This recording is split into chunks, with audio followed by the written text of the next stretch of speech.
Kita harus pastikan teman-teman, 2024 dan seterusnya tidak akan ada lagi. Saudara-saudara, bulan Agustus ya kalau nggak salah, saya berjalan di Boulevard Manado. Saya melihat ada spanduk-spanduk yang ditempel tertulis KKR Mujizat. Pada waktu itu, saya melihat wajah seorang pendeta dan tulisan yang sangat besar.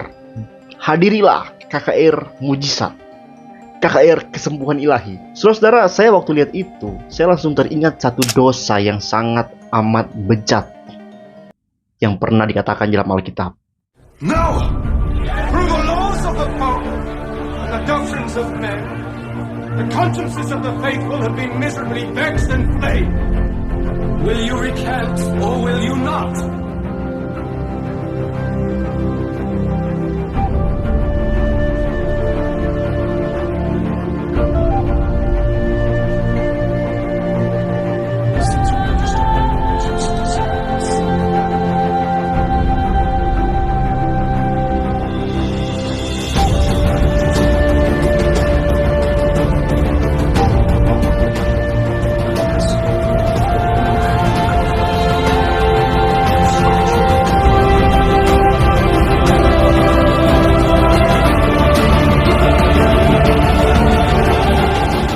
Kalian tahu dosa apa yang pernah dilakukan manusia tepat di hadapan Yesus yang sedang tersalib? Jawabannya adalah judi. Dalam Matius 27 ayat 35, Matius menulis satu hal yang juga ditulis oleh penginjil-penginjil yang lain, Markus, Lukas, Yohanes, yang mana ini berarti bukan satu hal yang remeh, tapi yang sangat perlu untuk dibahas. Dalam Yohanes 19 ayat 23 sampai 24 itu menulis bahwa setelah Yesus disalibkan, para prajurit Romawi ini mengambil pakaian Yesus dan membagikannya menjadi 4 bagian untuk tiap-tiap prajurit mendapat 1 bagian.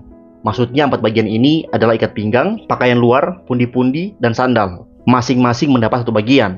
Saat itu ada 4 prajurit yang sedang menjaga Yesus saat dia menderita di kayu salib. Dikatakan bahwa jubah ini itu nggak berjahit, dan jubah ini tidak mungkin digunting untuk dibagi-bagi. Makanya ayat 24 itu dikatakan bahwa mereka membuang undi untuk mendapatkan jubah tersebut. Kalian tahu kan membuang undi?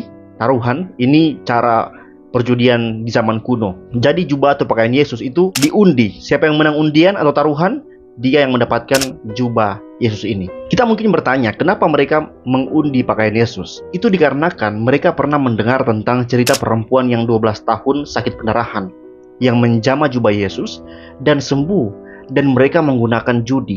Ya, mereka membuang undi untuk memperoleh berkat instan.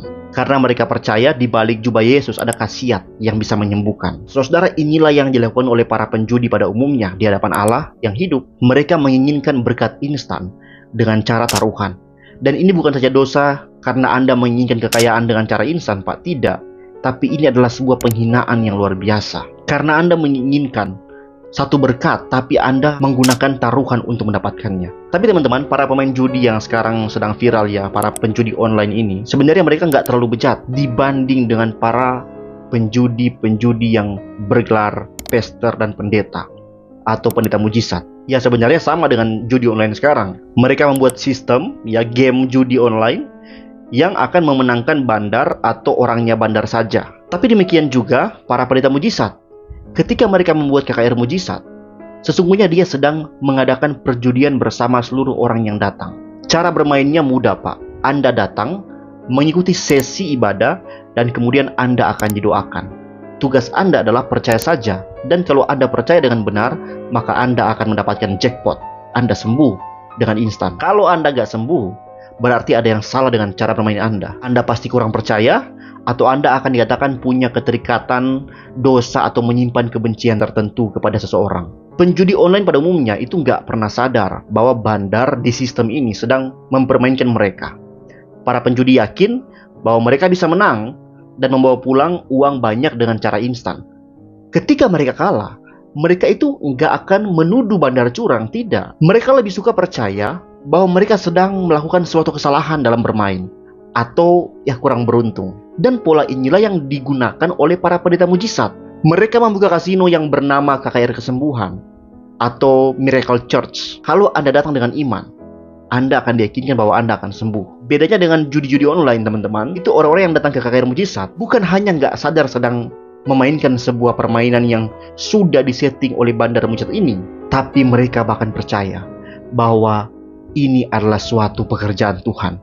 Padahal sama sekali bukan. Ini adalah permainan iblis. Seperti perjudian pada umumnya, bandar akan bekerja sama dengan seorang pemain, seolah-olah mereka tidak saling mengenal. Padahal mereka sudah bekerja sama. Pemain yang lain nggak menyadarinya. Pemain lain akan percaya bahwa orang yang selalu menang ini, entah dia beruntung atau dia memang hebat memainkan kartunya. Demikian juga orang-orang yang diundang naik ke atas panggung untuk disembuhkan secara langsung. Mereka sudah kerjasama dengan para pendeta mujizat. Tapi orang-orang yang lain tidak menyadari itu. Mereka hanya akan percaya bahwa orang yang sembuh itu adalah orang yang beriman dan dia mendapatkan kasih karunia lewat hamba Tuhan yang diurapi di atas podium ini. Tapi semua itu bullshit. Gak ada yang benar-benar mengalami kesembuhan di KKR Mujizat. Gak ada. Kalau kalian lihat di video-video, itu semua settingan.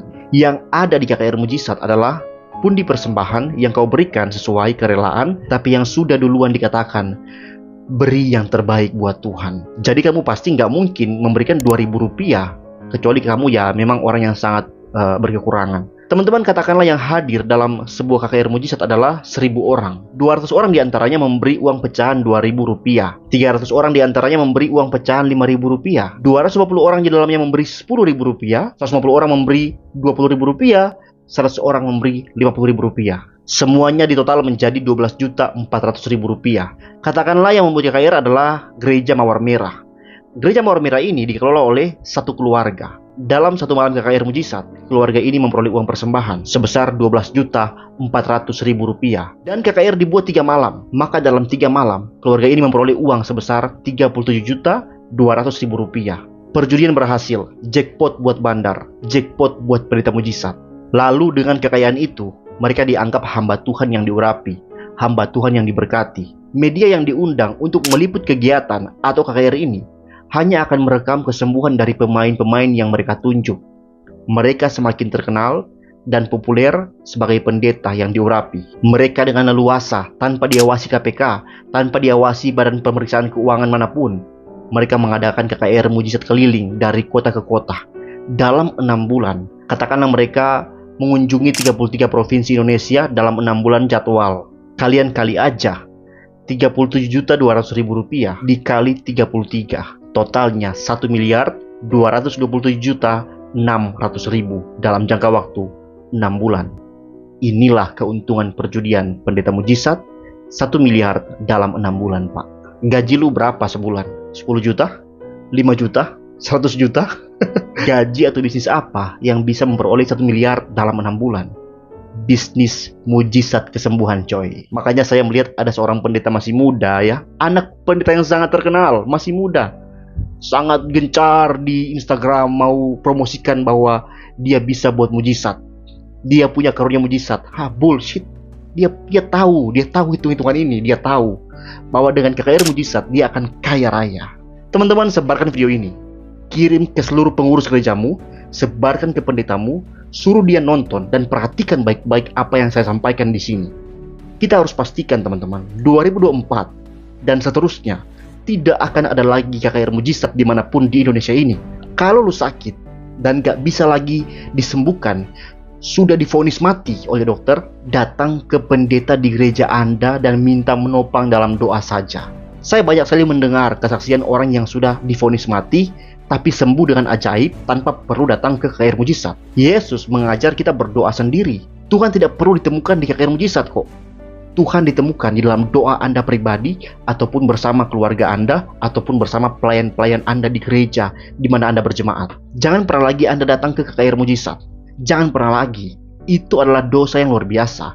Ketika Anda taruhan iman untuk memperoleh kesembuhan instan di KKR Mujizat, itu dosa perjudian. Karena setiap KKR Mujizat adalah kasino perjudian yang diprakarsai oleh anak-anak iblis yang mengenakan gelar pendeta, pester, dan sebagainya untuk memperoleh keuntungan diri mereka. Sekian video saya, Tuhan memberkati.